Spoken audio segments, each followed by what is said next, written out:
네, 안녕하세요. 저는 이지스 자산운용 대체증권 투자팀의 박준우 차장입니다. 저는 오늘 하루만 특별히 고병기 기자님 대신에 특별 MC를 맡았는데요. 좀 미숙하더라도 양해 부탁드립니다. 네, 오늘은 3월 31일부터 4월 7일 동안 글로벌 리츠 시황에 대해서 좀 말씀드릴 수 있도록 하겠습니다. 네, 금주 이제 주간 시황 먼저 말씀을 드리겠습니다. 금주 같은 경우에는 연방준비제도의 그 매파적 발언으로 당초 시장 예상보다 가파른 금리 상승과 그리고 대차대조표 축소가 전망이 되면서 투심이 크게 이제 하락하는 모습을 가라앉는 모습을 보였습니다. 지난주 주요 데이터로는 미국의 신규 실업 수당 청구 건수가 16.6만 건으로 나타나면서 1968년 11월 이후로 최저치를 기록을 한 모습을 보였고요. 이에 따라서 공격적인 이 긴축을 뒷받침하는 모습이었습니다. 지금 각국별로 좀 설명을 드리면 미국 같은 경우에는 일반 증시는 소폭 약세의 흐름을 보였지만 리츠는 견고한 실적을 바탕으로 한 성장 섹터 중심으로 상승하면서 강보합하는 모습을 보였고요. 지난주에 수익률 1위를 차지한 홍콩 같은 경우에는 뉴욕 증시에 상장한 중국 기업을 둘러싼 그 미중 대립이 완화가 되면서 투심이 유지되는 모습을 보였습니다. 관련해서 좀 더 자세히 말씀을 드리면 3월에 미국의 증권거래위원회가 그 뉴욕 증시에서 퇴출 가능성이 높은 중국 기업 리스트를 발표를 하면서 중국과 홍콩 증시가 폭락하는 모습을 보였는데 이번에 중국이 자국 기업의 그 미국 증시 퇴출을 막기 위해서 미국 측의 접근을 허용하는 회계감사 관련 규정 수정안을 제시를 함에 따라서 투심이 다시 회복되는 모습을 보인 거고요. 이제 반면에 서방의 그 대러시아 추가 제재 논의에 따라서 러시아산 에너지 의존도가 높은 유럽 국가들이 특히 약세를 시현하는 모습 보였습니다. 일본 같은 경우에도 대부분 수입에 의존하고 있는 그 에너지 믹스에 대한 우려로 증시 역시 약세 흐름 보인 점도 특별한 점이었습니다. 네, 미국 리츠 시장은 12개 섹터로 세분화되어 있는데 미국 리츠 하이 섹터별 움직임은 어땠나요?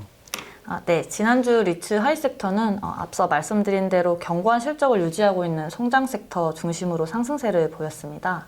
특히 작년 4분기 호실적을 바탕으로 강한 모멘텀을 보이고 있는 개인용 창고 섹터가 가장 높은 수익률을 보였고요.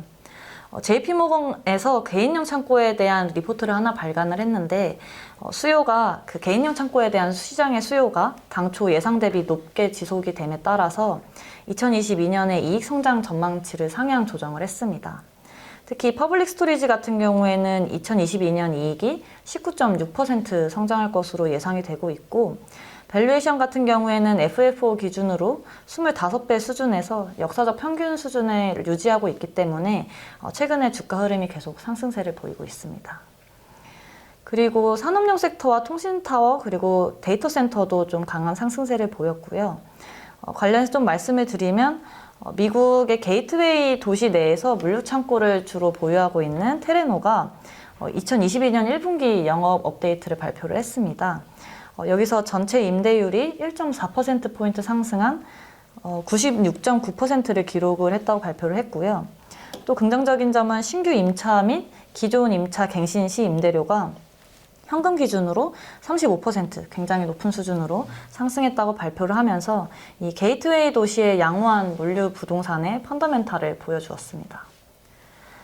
그리고 세계 최대 데이터 센터 리츠인 에퀴닉스가 최근에 나이지리아나 가나 등의 그 서아프리카 지역의 그 포트폴리오를 확장을 하면서 또 강한 상승세를 보였고요. 또 데이터 센터 같은 경우에는 이번 주 1위 종목이 상승률 1위 종목이 SBA 커뮤니케이션즈입니다. 이거는 미국의 통신타워 리츠고요. 최근에 통신타워가 좀 좋은 흐름을 보이고 있는데 이 이유로는 그 C밴드가 본격적으로 서비스가 되면서 주가 역시 강한 상승세를 보이고 있습니다. 좀 더 자세히 말씀을 드리면 C밴드 같은 경우에는 작년에 경매 완료를 했고요.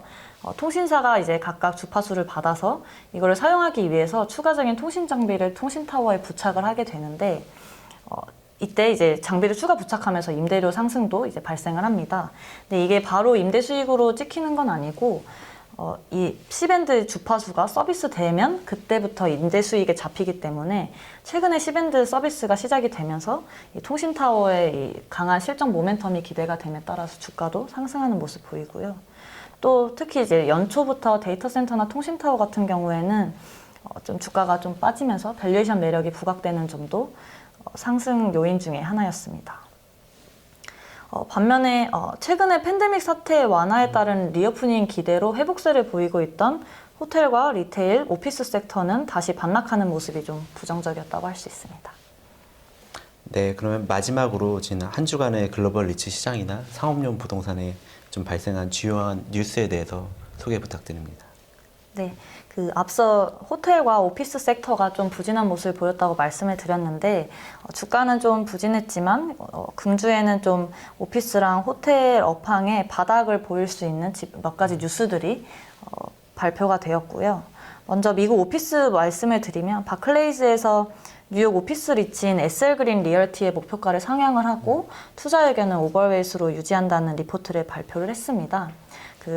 주요 투자 근거로는 최근에 12개월 임대 활동이 계속 증가를 하면서 2019년 이래로 최고치를 달성한 점과 뉴욕의 오피스 인구가 유동 인구가 증가한 점, 그리고 마지막으로 뉴욕 호텔 임대율이 증가하면서 서밋 전망대 수익이 증가할 것이라는 점 등을 들었습니다. 또 미국 호텔 말씀드리면 STR에서 이제 발표한 자료고요. 미국 호텔 레브파가 전년 대비 43% 상승했고 OCC 같은 경우에는 11% 상승을 했습니다. 이게 19년 대비로도 각각 플러스 4% 그리고 마이너스 7%를 기록한 수준이기 때문에 좀 회복세를 보이고 있다고 할 수 있고요. 미국 전역 OCC 같은 경우에는 64%였고 특히 럭셔리가 67%, 어펄 업스케일이 66%를 기록하는 모습 보였습니다. 이 어펄 업스케일 같은 경우에는 레브파가 전년 대비 88% 상승을 하면서 레저 호텔의 회복세를 뒤따르는 모습이고요.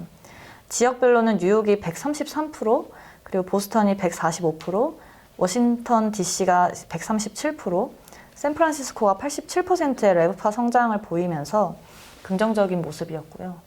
특이한 점은 보스턴 같은 경우에는 계속 상대적으로 좋은 모습을 보인 반면에 상대적으로 또 약세를 보이고 있던 뉴욕과 샌프란시스코도 이 낮은 기저 대비 강하게 회복하는 모습이 좀 긍정적이었다고 할 수 있겠습니다. 그리고 마지막으로 좀 유럽 뉴스 몇 가지 말씀을 드리면 영국 오피스 관련해서 영국 오피스 리츠인 GPE가 최근에 18건의 신규 임대 계약과 재계약을 체결했다고 발표를 했고요. 이 신규 계약으로 기존 임대료 대비 약 4%의 임대 수익 상승이 발생을 하면서 오피스 펀더멘탈의 회복세와 투심에도 긍정적으로 작용할 전망입니다.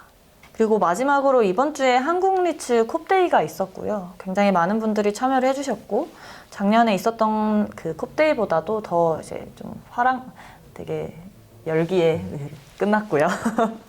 이지스 밸류 리츠 관련해서 이제 좀 뉴스가 있었는데 종로 트윈트리와 반포 이수화학 사업을 매입할 예정이라고 발표를 한 게 이번 콥데이에서 가장 큰 뉴스였다고 할 수 있고요. 트윈트리 같은 경우에는 평당 3,425만 원으로 매입 기준가는 5,720억 원이었고요. 현대 임대율은 88.5%입니다. 그리고 이수화학 사업 같은 경우에는 평당 2,170억 원으로 2,170만 원으로 800억 원에 매입할 예정이고요. 이수화학이 100% 마스터리스하는 구조입니다. 네, 여기까지 이번 주에 이제 가장 주요한 뉴스들 말씀드렸습니다. 네, 이것으로 글로벌 리츠의 주간 브리핑 마치겠습니다. 시청해 주셔서 감사합니다. 감사합니다.